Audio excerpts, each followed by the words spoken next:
What's up, everyone? My name is Dylan. I am an individual in long-term recovery, and I'm an addiction recovery advocate. I appreciate you joining me for this little journey today on how to deal with stress in recovery. Recently, the AMA published a report stating that opioid-related overdoses have increased during this time. We've also heard about the increase in mental health challenges and, unfortunately, suicide. It's important to me that we have tools to work through this together. I know it's stressful for everybody right now, and I know how much stressful it can be to get sober, to get into recovery, and during this time, even to maintain recovery. So, what I'm going to touch on today is what I call one of the power tools: meditation. Not medication, which was last week's video. We touched on the downside, some of the downsides of medication. Today we're talking about one of the power tools, meditation. It also goes maybe without saying that we need to stay connected, even if it's by Zoom. It's important for those of us trying to get into recovery or maintain recovery from addiction that we stay connected. That'll be maybe another video. Right now we're going to focus on meditation. I mentioned in last week's video that meditation has been shown to rewire the brain and how important that is for recovery. That's how we integrate new habits. The brain starts to rewire. Meditation helps with that.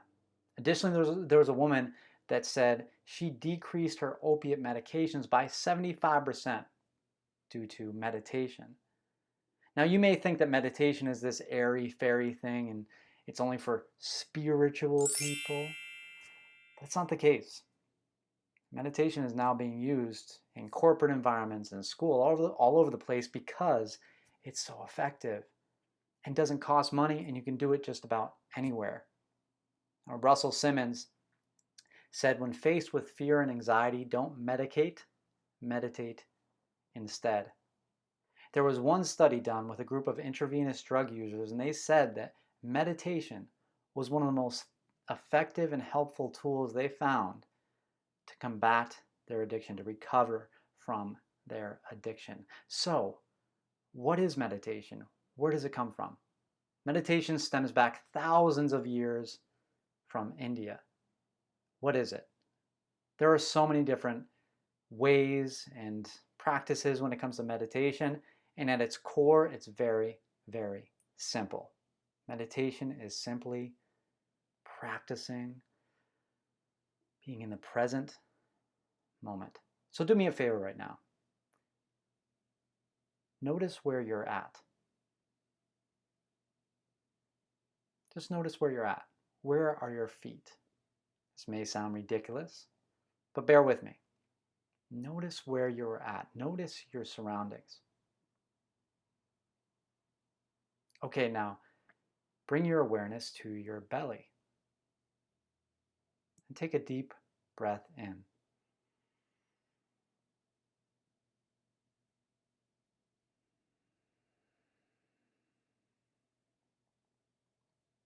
Really bring your awareness to the breath. Breathing in.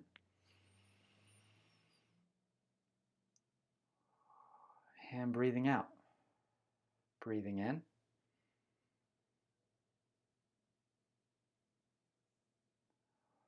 And breathing out.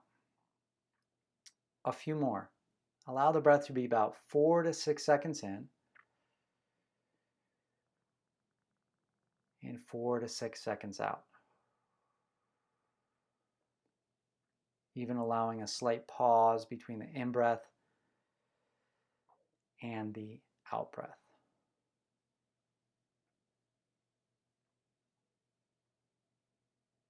How do you feel? Maybe a little more relaxed, a little more present. Stress and anxiety are two of the biggest precursors to relapse. Meditation has been shown to decrease the stress hormone cortisol and increase the efficiency of our immune system. In other words, meditation is a tool for relapse prevention. Not to mention, it just makes us feel good. It makes us feel relaxed, more present, not so caught up in our head, in the past, past, or the future. Once again, you don't need to be an expert to do this. This is something that you can do on your own. Just finding a place where it's quiet enough that you can sit or even stand and breathe for a few minutes. Not doesn't have to be a lot. 5 minutes is a great starting point. Consistency is key here, though. And even better if you find other people that you can do it with, maybe even setting up a Zoom meditation, tapping into that support network that we need as well. So wherever you're at on the spectrum of recovery, whether you're seeking recovery and you've been struggling with relapse and addiction, or whether you're in recovery and you feel like you're a little squirrely, or whether you're in long-term recovery, we could all use this power tool. And I just want to say that if you are struggling, I've never seen anybody continue to show up and not have something shift eventually. So don't give up. Do not give up hope. If you're here, if you're watching this video, if you're continuing to try, there is something in you that is keeping you going, and I want you to follow that. It's a very, very, very powerful thing, and I have faith that you can do it.